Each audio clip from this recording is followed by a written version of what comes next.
around, so forgive me. So for those of you who don't know me, I'm Kevin Lombardo, President and CEO of DORN Companies, and with me today is Catherine and Yulia. So hopefully you get a chance to say hello to them, and if you need some material, it's over there. I don't want to spend too much time on DORN because look, this is social, but we've been around 21 years. We are a wellness-based injury prevention ergonomic organization, and through a series of services that are from hands-on deep tissue work to a lot of mobility and conditioning like Lori does, to a number of ergonomic solutions as well. Our goal is to keep people out of the comp and out of the healthcare system. Over that time, we've worked with about 120,000 employees and have saved employers well over $100 million. So feel free to take some materials. If you want any additional information, feel free to reach out. What I want to chat about today is what's going on in the world. And what we've seen over the last year is about a 13% increase in MSDs, MSKs. About 13%.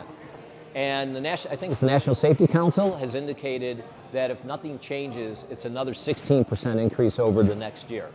Now, that 13% increase is probably a little bit of pent-up demand, because when COVID hit, and we were, nobody wanted to talk to anybody, right? And then we started talking to folks, oh, our injury rates are down, our injury rates are down.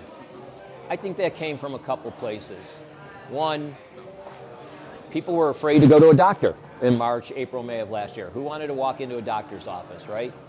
Two, I think there were people, I think it's around 40 to 45 million people got laid off, either temporarily or permanently, who wanted to raise their hand and said, my back's hurting me, boss. You're not going to do that. And then third, I think people were more cognizant of what was around them. They were paying attention more. And then what happened is things started going. I think the backup started happening. In fact, we have a client, Sealy Mattress. We're in 17 locations right now. And the week before we were asked to leave for a while, we had about, I think it was 8 work-related issues that we were seeing people for across 17 locations. The first week that we were back in all 17 locations, which was like 3-4 months later, there were 84 work-related issues. Deconditioning layered in. And then people just forgot the bad habits that they had before just came back. So I think it's important for everybody as you're looking at 2022, think about your conditioning, your mobility programs, whether it's Lori's program, whether it's our program, talk to somebody. Think about ergonomics, think about body mechanics, think about techniques, and really, because it's there. If there's a 16% increase, it's going to impact you pretty significantly. And so that's some of the things that we've seen. In addition, we've introduced last year, we have something we call SelfCare Plus. It's a series of technology and virtual solutions from desktop ergonomic technology, self-assessment tools for office people, to live virtual self-care that people can now do. We use a back-end system called MEN, which is a telemed platform. It's HIPAA compliant, but we don't have to be HIPAA compliant. But we're teaching people how to do deep tissue work themselves. And with 3 or 4 30-minute sessions, they're getting rid of pain, they're getting rid of discomfort. Because the stats will show office people have really had it bad over the last year and a half. They've gotten hit really hard, they were sent home. Most organizations couldn't afford to give them ergonomic setup, so they're working off their couch, they're working sitting on the floor like Yulia does. Poor postures, poor body mechanics. And so I think it's time, we got to pay attention to them. And when you start thinking about things, think about all our safety programs, all our initiatives, all our wellness programs. We focus so much so on the people in the shop, in the plant, in the office. Let's make sure our salespeople who aren't there, our field techs, our remote office workers, they're getting same access. And so there's programs to do that as well. And the last thing I want to say, so that we could get back to enjoying some food, is think about wellness. We just did two webinars last week, one with, I think, 25, 30 global wellness directors, not EHS directors, wellness directors, talking about ergonomic risk that stems from mental health and from wellness issues. And it's very important. There's a big confluence coming where wellness and safety are starting to come together. You're still going to have your separate budgets, separate departments, but talk to your HR folks, talk to your wellness folks, and think about what they're doing or what they're not doing maybe, and the impact that it might have on your employees.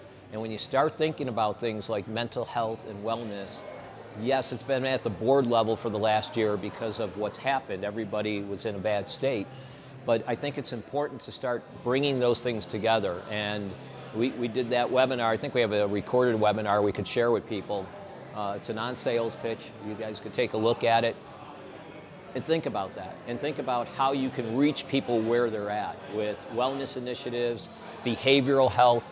It's going to impact on the safety side. It really is. In fact, we're pitching a major airline in 2 weeks, and this is the safety people.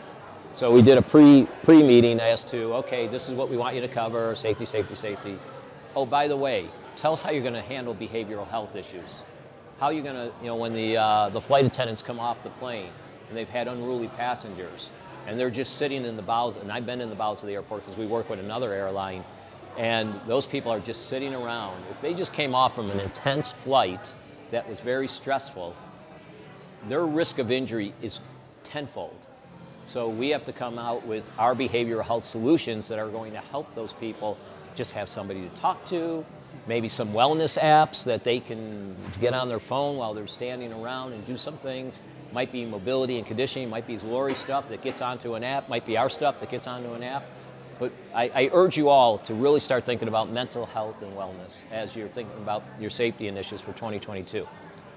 That's all I really want to say. I want to thank Lori. I want to thank you guys and Jeff for having us here.